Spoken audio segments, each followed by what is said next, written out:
Welcome to the Thriving Christian Artist, the podcast where we hope you connect with God to bust through the roadblocks that have held you back for years, create the work you love, and really live the life you know God created you to live as an artist in His kingdom. I'm Matt Thomas, your host. Let's get started.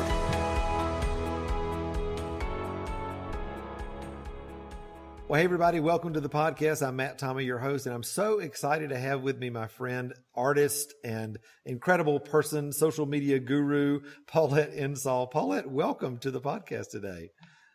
Thank you. Thank you. Happy to be here. I know. We've been having a lot of fun. We just actually recorded an Instagram video for my mentoring group and just getting to know each other more and more. And I'm so excited just to be able to share your story, because what you're doing, I think, is the dream of so many artists out there, to be making work that you love, authentically connecting with people in your audience, and really doing, living the dream, if we could say that. And so welcome. How did all this start for you? I mean, when did you know that you were going to be a painter, and was that intentional, or did you stumble into it, or just how did that start for you? Well, I definitely didn't always know that I was meant to be an artist. I was always into creative things growing up. I was a dancer. I was a singer. I was always creating things with my hands, but I never saw myself as an artist.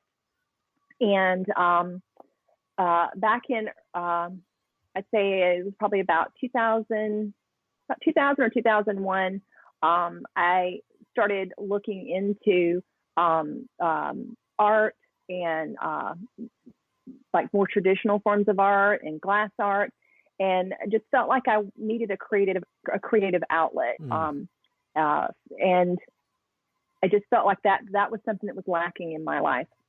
And so the thing that helped me realize that I was an artist was I actually started out in glass, actually. Wow. Making glass beads on a torch of all things.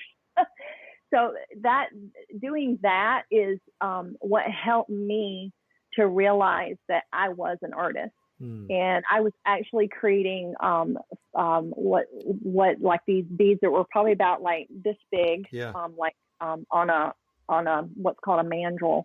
Where I would wrap molten glass around this mandrel, which is basically a steel rod, but I would do it in such a way that it was like creating little miniature abstract paintings that were very organic, and so that was my first foray into the art world, and I did that for about 6 years, and I taught glass bead making for a number of years as well. But in the back of my mind, I was still wondering, could I like be a painter? Could I do that? Because that was something else that I had, come across. I mean, growing up in Alabama, you don't, at least where I grew up, because I was in a small town, you don't come across, art like the masters like Monet and Matisse and all this stuff. I had no clue who any of those people were. They did not have shows like that in Alabama, did they? No. So it's not something I got exposed to until I was actually much older in junior college, because my background is in computer-aided drafting and design. That's what I have my degree in. Okay. And so back to the time where I was thinking on, I wonder if I could do that. It just kind of kept sticking with me, and I was kind of scared because I had some success as a glass artist, and I was really scared to switch directions. Sure. I'd built an audience, and I was like, gosh, it doesn't really leverage itself into going from glass beads and jewelry making, that kind of thing, into painting. Yeah. So I was like, I don't know. And I kept feeling that God was, telling me that I needed to just trust Him. There's so many And people that make that, I've seen over the years make that switch from fine craft to fine art. And, mm-hmm.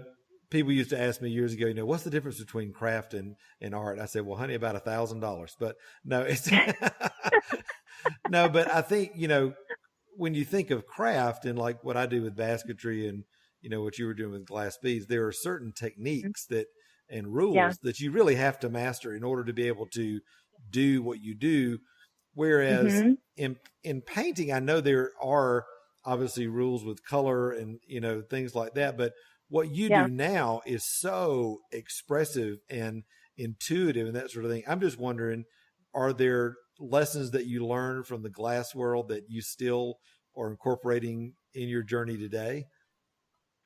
Yeah, actually, the I got I never studied, like I said, I don't have formal training, right, in art and color theory and composition and all that stuff. It's something that just came innately to me, and it's something that I explored with when I was doing the glass work, because learning about what colors looked good together for me. And I have a tendency to put colors together that most people don't think put together. They're like, you put these colors together and they work. And I never would have thought to do that. And the funny thing about that is when I did start learning some about color theory many years later, I realized that a lot of what just came naturally to me was based in that. And it's like I knew it without knowing it. Yeah. So it's you have there to have a success, to have a bead, a glass bead turn out successfully. There is a lot of technical skill that goes into it. Sure. And I was very much a perfectionist when it came to that. So a lot of that came with me and into my into painting. And the appreciation of having developing my skills and trying to just be as excellent as I possibly can in what I create. And I've brought that into my current work, just always trying to just have the highest quality that I personally can create. That's something that has come through, that I've brought through with me to my paintings, and then the color thing too. Like I said, I knew it back then without any studying, but then the painting has helped me realize even more so that about myself, because I never had the opportunity to study those things. And then once I got into painting, it got me interested in finding out more about color theory and composition and that sort of thing. And that's when I realized that I was already doing those things without having that formal training. So I think that's a beautiful thing, though, for all of us artists. There are things that come intuitively that then you find out what the real rules are, and you're like, oh, well, yeah, I was already doing that. Yeah. And I think it's one of the beautiful things I've learned, because I would say this about your work, and people have said it about mine, that there's a wonderful sense of balance, in it, that there's, even though in your work, there's a lot going on, you never feel overwhelmed. It's really, there's a beautiful flow to it. And for me, I mean, in art, we always talk about only the necessary things and what can you pull out instead of what can you add. And I'm always like, honey, I'm a maximalist. I'm not a minimalist. I just want it. I want it. If I can stick another basket in there, I want it. I love just one more little trill and flip, that I can do. But I think that's a beautiful thing about the intuitive nature of how we create. And I think for me, it's that intuitive nature and learning to trust that really was a big part of me learning to trust the Holy Spirit in my creative process. I just love to hear about your journey in that, of how do you hear the voice of the Lord as you're creating? Is that something that's kind of, under the radar and just kind of deeply flowing in you, or something that's kind of active and very much at the forefront of your process? Um, you know, it's kind of an ebb and flow. Sometimes it's very much in the forefront, and then other times it's more of an underlying thing that I don't even sense it. And that's actually something that for a long time I kind of beat myself up about, because I was like, well, I'm not feeling the Spirit, here. I should be feeling the Holy Spirit, and I was like, so he must not be here. And so I was like, I didn't realize that he's, God's here whether I feel him or not, and I had to just rest in that fact and just keep moving forward, and whether or not it's me making the decision of the next thing that needs to happen on the canvas, or if I feel him guiding me, he's in it, all of it, regardless of whether I feel him there or not. And I actively listen to worship music when I paint, and I'm constantly talking to God in my head. Sure. So he, whether it's just a part of my process, and it's just part of my daily life. So for me, the two aren't ever separate. Yeah. But for a while, I did, like I said, I beat myself up over it if I didn't actually tangibly feel that connection. Yeah. And my best work really comes when I am just resting in whatever the next step I take, in the process of creating a piece is going to be that right step, and to not focus on what I'm working on looks like right now. Right. That I just have to keep putting one foot forward, one foot in front of the other, so to speak. And it takes as long as it takes, whether it takes me a few hours to create a piece or whether it takes me a few months to create a piece. That piece needs to take the amount of time it took, and the amount of layers it took, and whether I had to paint over stuff that wasn't working. And it's all part of that journey. And I really feel that my work is really a metaphor for our journey through life and our journey with God.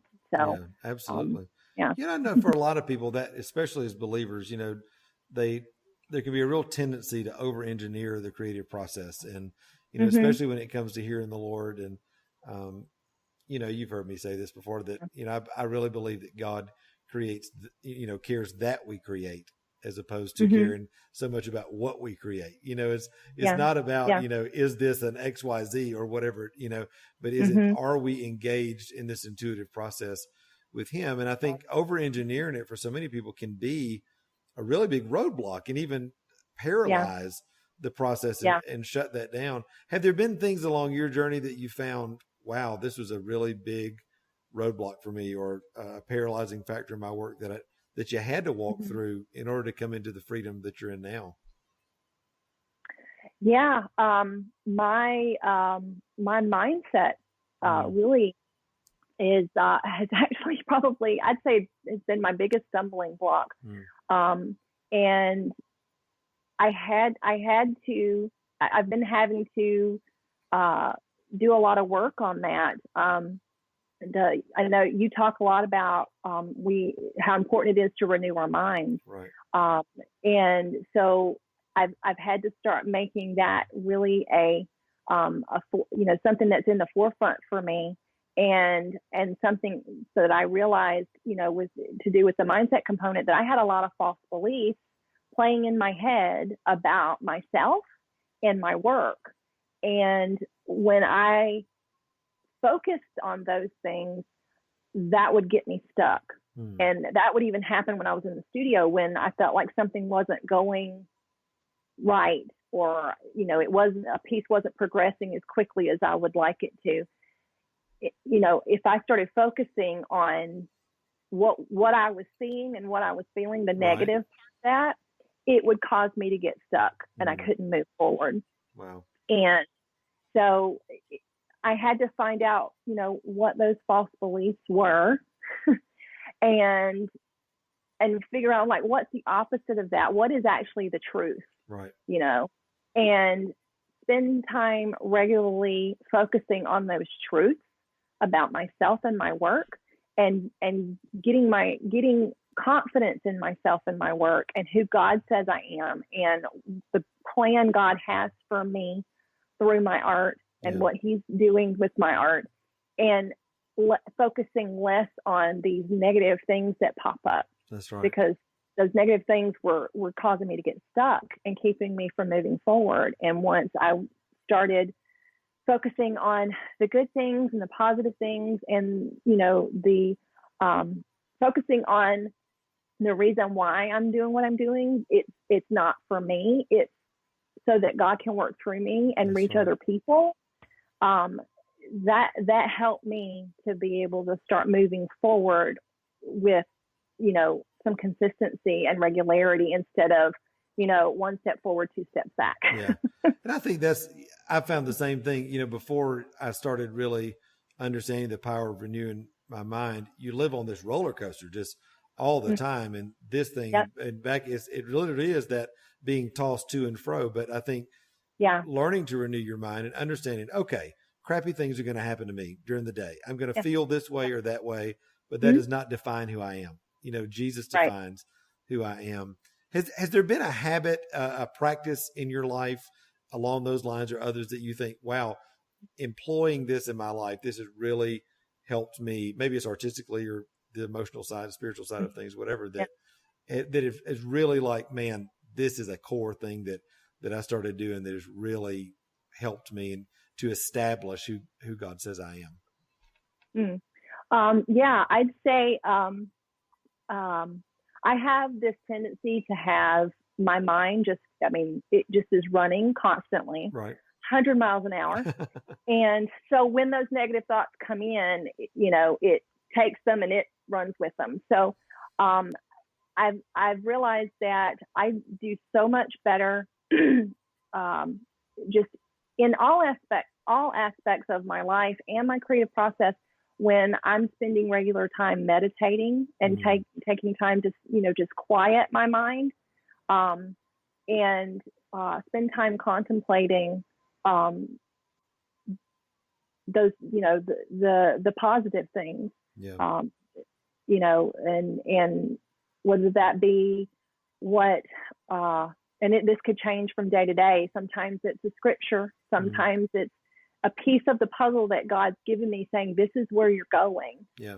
You need to focus on this. Yeah. Or sometimes it's just whatever, like I was talking about the false beliefs, focusing on what is true. Yeah. And just taking that piece and just spending just 5 to 10 minutes. It's in it.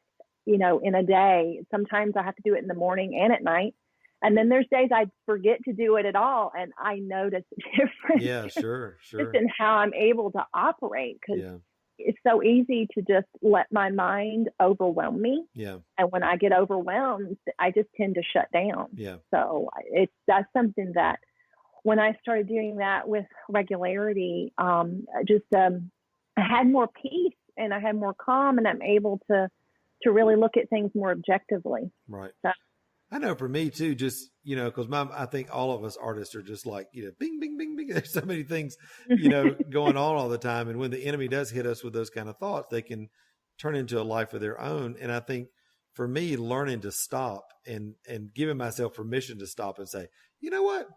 I don't have to do this. I'm a big boy. I can take that thought captive and I can look at it and say, you know what, this does not line up with who God says that I am. And like you say, if it happens in the morning, night, afternoon, 3 times a day, whatever, but just getting in that regularity, I think that really is one of the hallmarks of maturity in all of us as we grow in the Lord and as artists.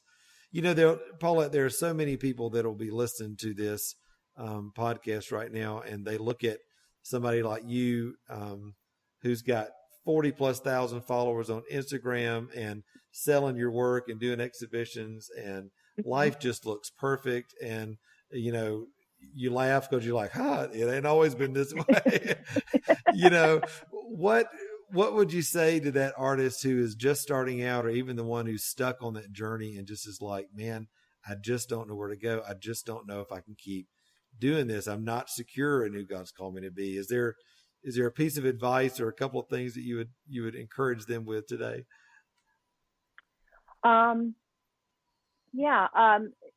Like I was saying, for me, the key thing for me is having that confidence in myself, getting that confidence about myself and my work has been such a key thing for me.